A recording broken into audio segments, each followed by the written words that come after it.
Take these too. This one for. We're gonna do like an '80s training montage, except dun dun dun dun dun dun dun dun. Cookie making montage.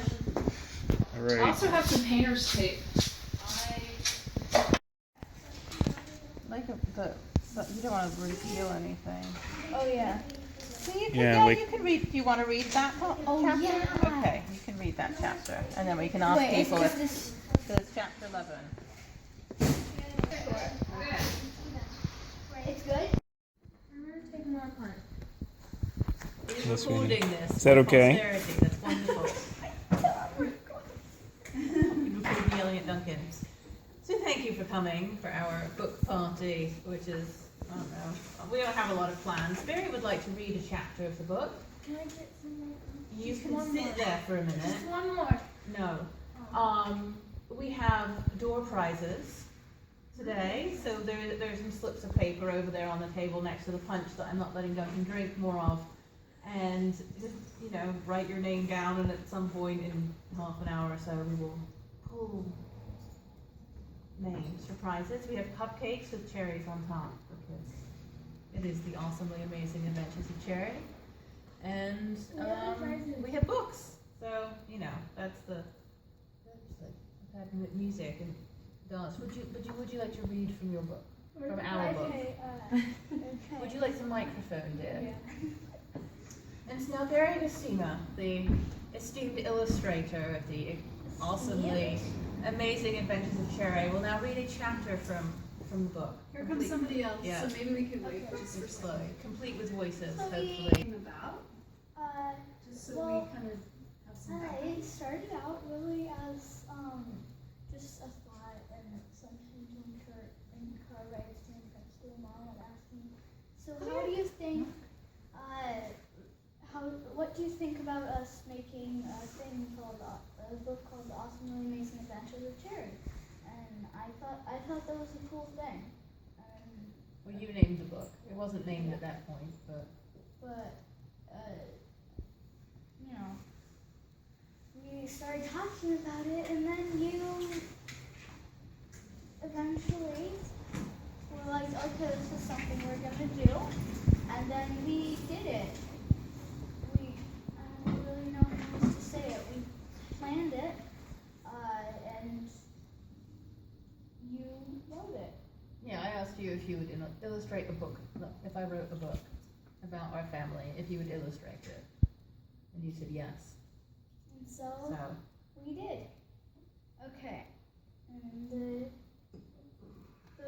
would you like the microphone? I'll be your mic stand. Do you want to hold it?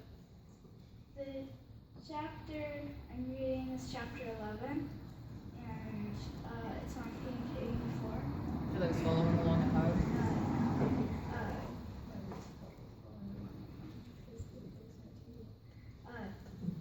Thursday started out with a growl. That's the sound Cherry made when Mama went in her room to wake her up. Come on, Cherry, you've got to get up. 2 more days of school and it's the weekend, Mama said. Grrr. What do you want for breakfast, Cherry Bear? Cherry felt dragged through breakfast, reluctantly eating the toaster waffles Mama made her, until she saw the stack of construction paper on the bookshelf near the table. She slipped out of her chair and grabbed a red piece of paper, a black felt marker, and a pair of scissors, her breakfast forgotten. A few minutes later, she was almost done, but her breakfast wasn't. Cherry, what are you doing? You're still at the table! Mama looked astonished, her mouth hung open. Get dressed, we have to leave or we'll be late. I've got to finish this first, Cherry said. Nope, get dressed. I'm almost done. Now, Cherry. But it's for someone at school. Now. Ah! Cherry folded it into quarters. You're so unfair. Put it in your backpack and get dressed. We have to leave in 2 minutes.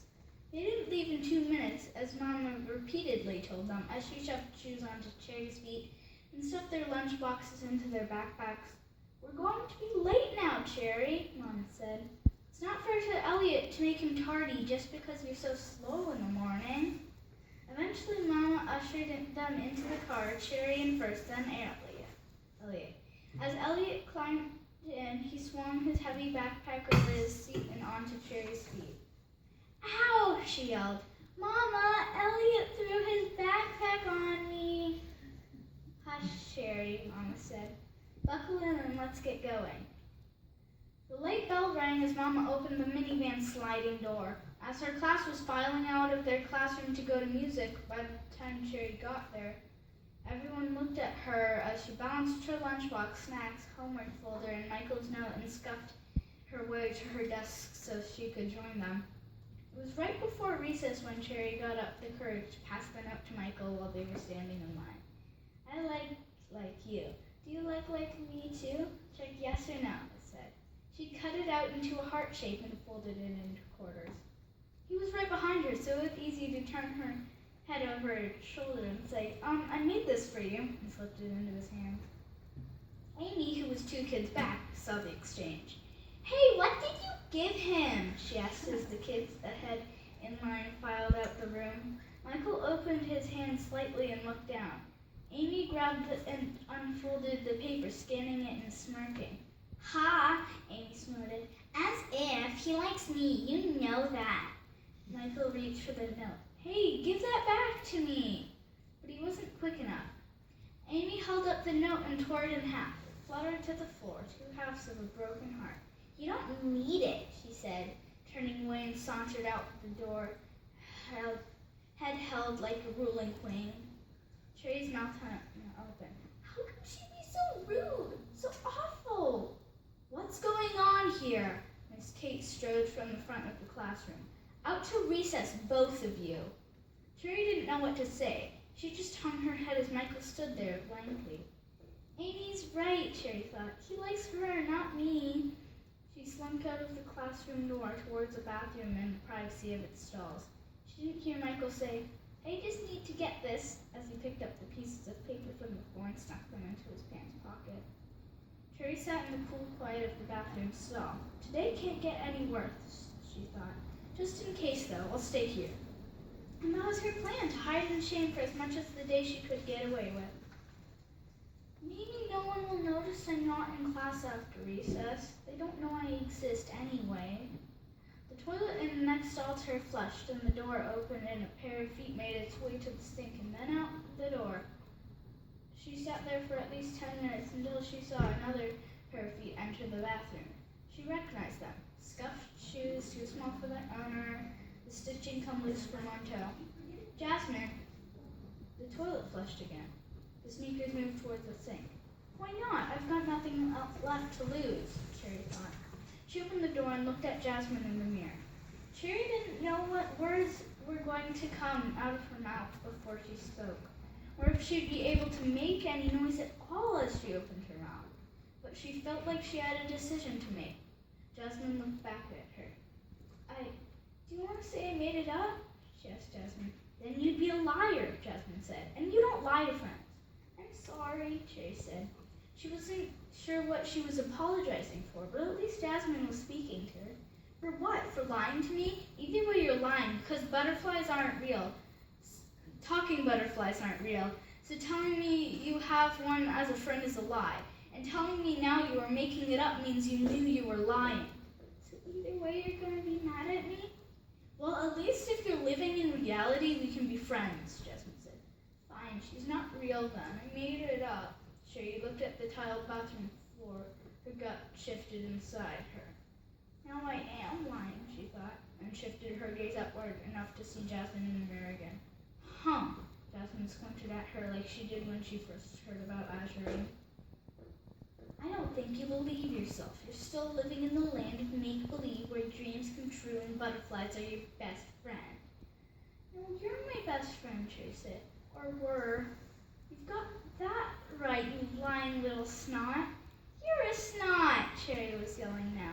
I'm telling you she's not real, so you'll be friends with me again. She wasn't sure who hit first, whether she put her hands on Jasmine's shoulders and pushed her against the wall, or if she reached out for balance as Jasmine kicked her. Mrs. Kate didn't know either.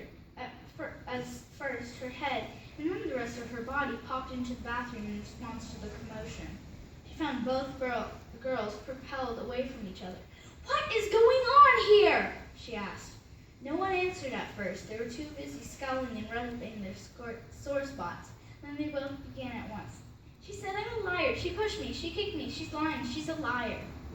Enough, Mrs. Kate said. Cherry, you stay here. Jasmine, I want to speak with you outside.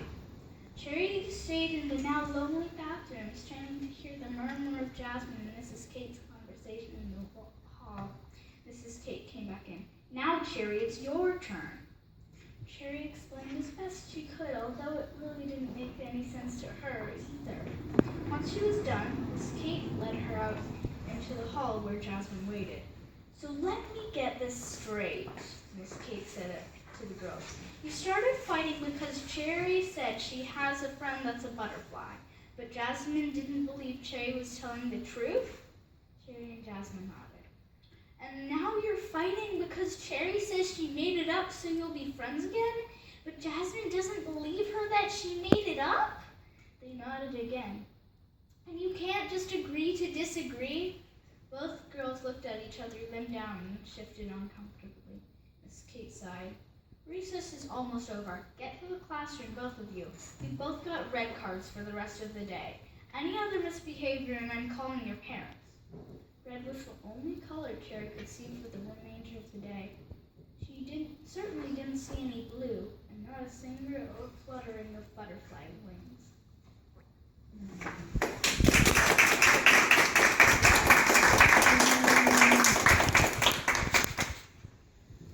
What's the book, I suppose, now that we've given away all the surprises? What's the most exciting chapter? Well, basically, the plot of the book, I guess you could say.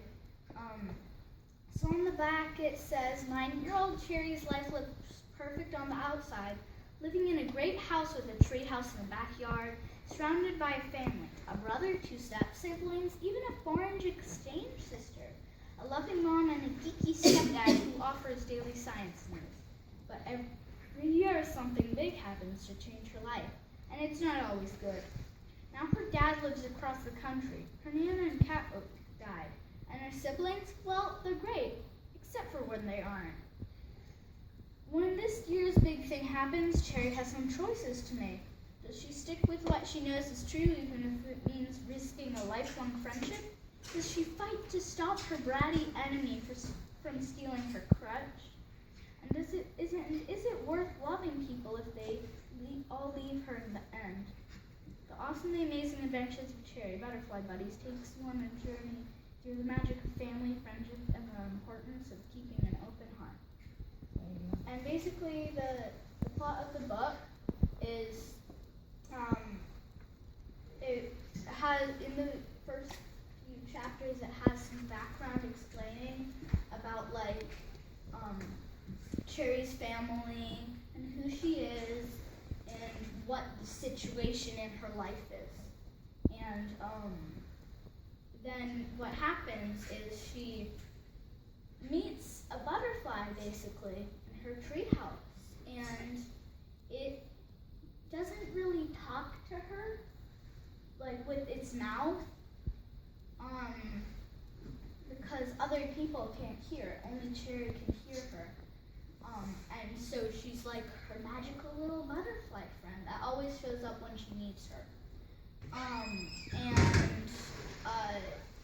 And then her friend Jasmine, who she's known for A long time. for An unspecified amount of time. Years. I think it says since she was. Oh, that's right. It does say in there, doesn't it? Does it? Okay. And she's in kindergarten or pre-K or something. A while. You don't need to find it. It's okay. That'll be on the quiz later. How long they've been friends. Well, anyways,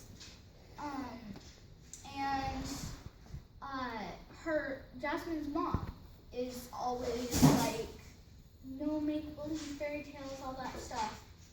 She is all with real, hard, cold reality and nothing else, right? Mm-hmm. Okay, yeah. And so she's dragging Jasmine into that world, And Jasmine doesn't believe her when she tells her. yeah, and so when she tells her that she has a friend that's a talking butterfly, Jasmine's like, What? I don't believe you. That stuff doesn't exist. And Yeah, so Cherry has to decide if she wants to continue to maintain that she can see and hear and understand this magical talking butterfly, or if she wants to stay friends with her best friend or not. and that's kind of the plot of the story with a little bit of Romance. yeah. Well, not Third grade romance. really that was the chapter that had the most. Really. I don't know, there's a bit of little romance sprinkled throughout the book. Her but- crush. Does he like her too, or not? But about that, so Amy is her enemy. Her third grade nemesis. Yeah, her third grade nemesis, because Amy's always like, I guess, ratty. I don't know. That's She's kind of annoying. She has everything Cherry doesn't. She has curly hair, blue eyes, Michael. Michael, pets. But Cherry really likes Michael, but the problem is Amy is always dragging him off in recess, so she can never talk to him. And that's really the romantic part of the story.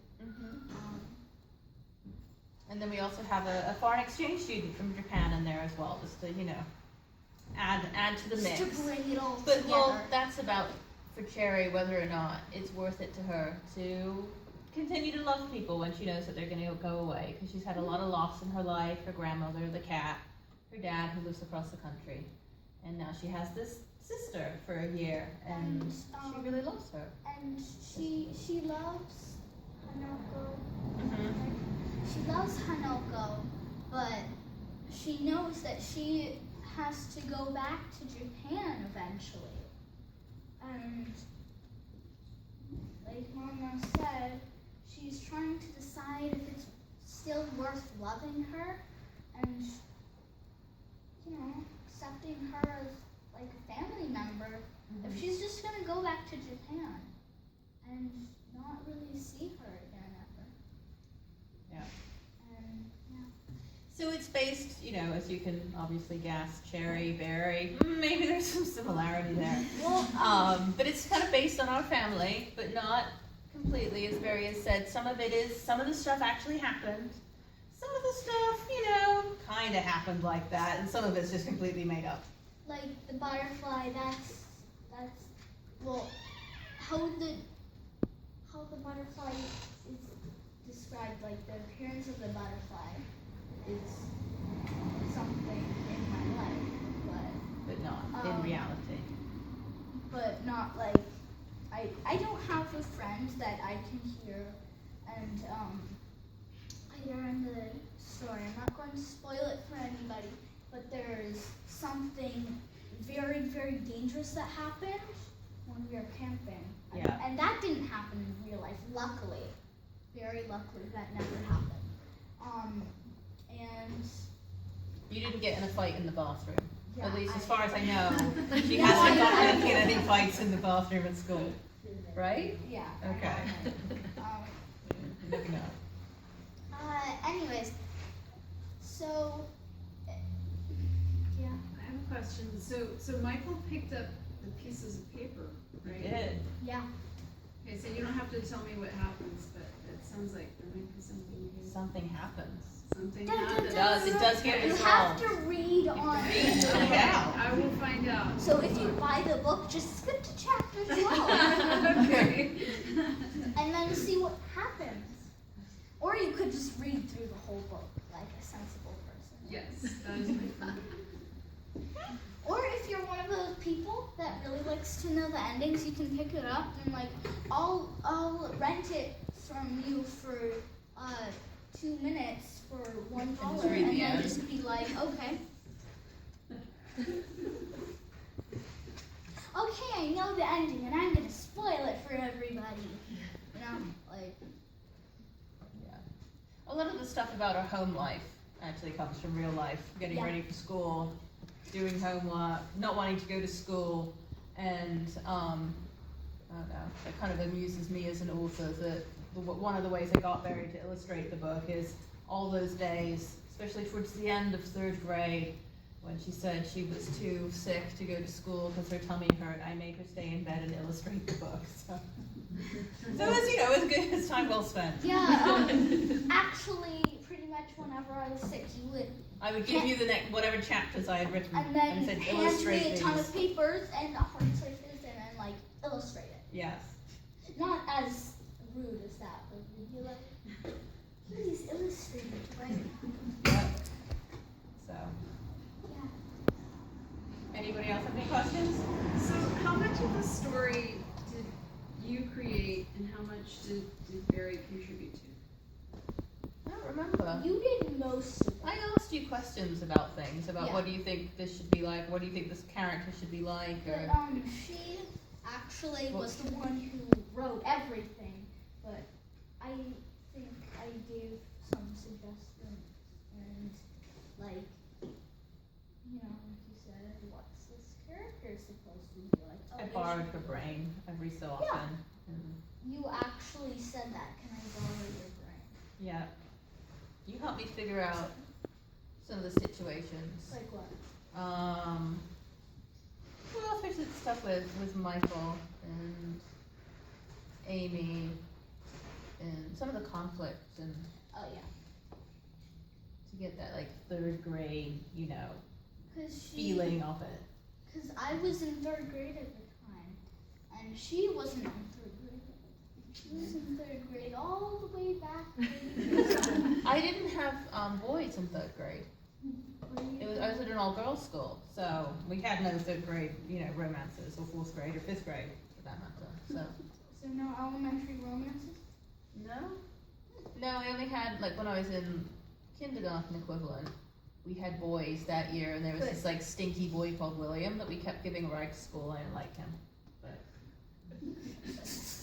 that's it. And then it was all girls. But so. that must have been annoying but good sometimes, because you told me about Claire, I think it was, and it's just a school filled with girls, and girls get into fights a lot. Yeah, sometimes. So, A lot. do they? Yeah. Any other questions or comments or? Yes, you can have the punch. Was that your question? Well, no, but What's your question? I think I might already know the answer, but where did you get the names for all the people? So some of them, people that sound suspiciously like my children, well, no, we used Cherry for Barry. Yeah, She and has a then- baby doll that she named Cherry, which I thought was really cute. I'm like, oh, that's a good name. So Elliot, her older brother by 2 years, that's Duncan's middle name. Lynn, her stepsister, that's the lovely Emma over there. That's her Sam's middle name, Adam, our oldest, his middle name is Adam. So I couldn't use that. So he's Max because that's what Sam and Max. That's what you were gonna name Emma. Emma was gonna be if she was a boy. Was gonna be Max. So that's Sam became Max. You're Jeff, which is actually your Jeffrey. first name, not Yeah. your middle name. I don't have a name. I'm Mama. I never get named. Mama through the whole thing. That's all I'm ever called. That's what, In terms of Mama, Cherry, honey, that's sweetie. no, I'm just Mama. Yeah, I think that's all I'm ever referred to. As in all the I Mama thought Jeff character called is. you sweetie. Maybe. I don't know. Hey, come in. We're talking. We're taking questions from the audience. So come in, find a chair. Because from Terry's perspective, that's my entire It's existence. Mama. Or that's her mother's entire existence is Mama. And the only thing one is Daddy. No, he has a name too. No, but he only got named once. I don't know. Like you. Yeah, he's Daniel, which is his middle name. And then the other characters we just made up to, they're not actually based on specific people. Michael is a dude that was in my class and that I did have a crush on at one time, but He's not actually the Michael Yeah, in the book. it's not actually the Michael. What? He's an unspecified dude. I have two more questions. What was your favorite illustration, Barry? And then, Joanna, what was the hardest part of the book to write for you? You gonna find your favorite illustration? I have a couple favorite illustrations. Hardest. Okay. I really, really like this one. I'm just gonna walk around and Okay. show everybody. We know who's in charge here. It's not me. You know, I think one of the things that was hard was writing the mama character, honestly, and doing it in a way that was, I don't know, realistic. It wasn't just like, oh, I'm the world's most perfect mother. This is exactly what I feel like. Yeah, that's not what happened. But you know, parents make mistakes. Parents are, they get short-tempered. They see things from a different perspective. They're not always as understanding, perhaps, as they, you know, would want to be ideally. And so I don't know. I tried to make her understanding, but not like syrupy and like gross and disgusting in that way.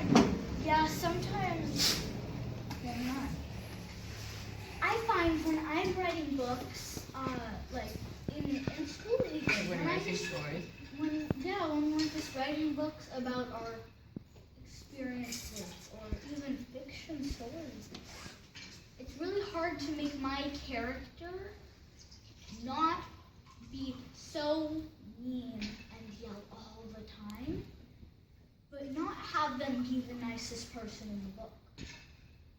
Like, I want them to be nice, but not too nice, because that would be weird. Like, it would be unrealistic. Yeah. We're all people. We have flaws. So. Lots of So you guys are welcome to, you know, keep talking. You can have punch and cupcakes and. Where we'll like touch each other on the shoulder and say, "Is this okay?" And so I sent them this.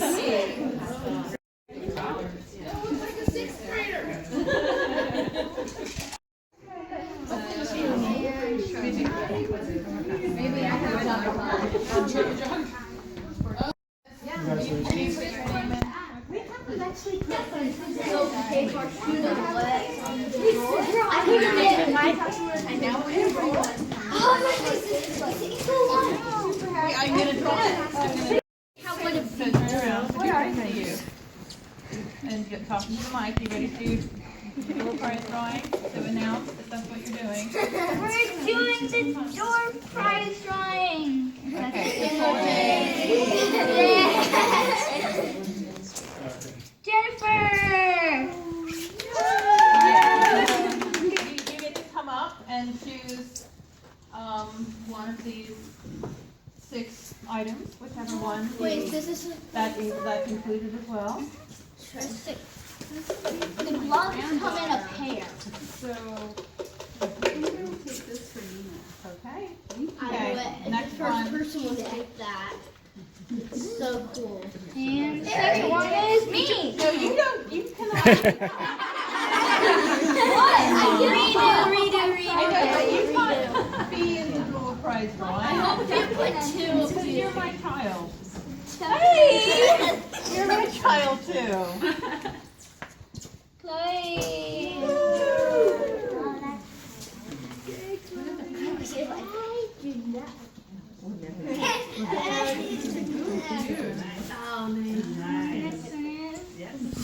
Daniel. Daniel? Oh, there's Daniel. You get to choose what you would like. Good choice. All the scratching you can give her. Junie, you put. Okay, you describe. So that's a game that I created, actually called the Magical Emotidie, and that you roll it, and whatever the emoticon is on the, you know, that you roll it, you kind of go around the table and you say, Then you get a happy face. It can be any kind of table. It doesn't have to be a dinner table, but we do it at the dinner table. So you get a happy face. You go, today I laughed, or I was happy when, I don't know, Barry signed my book and it was the most awful. Yeah, or today I was sad when Barry punched me. Or that happened, or, you know, whatever it is. So it's a little game that you can play. Okay, 2 more. And this one is Sam. Sam still here, or did they leave? They left, They left, okay. Okay. Must be present to win. What do you think Sam would like? Okay, we'll draw one more. And we'll, keep the other one. Emma. What?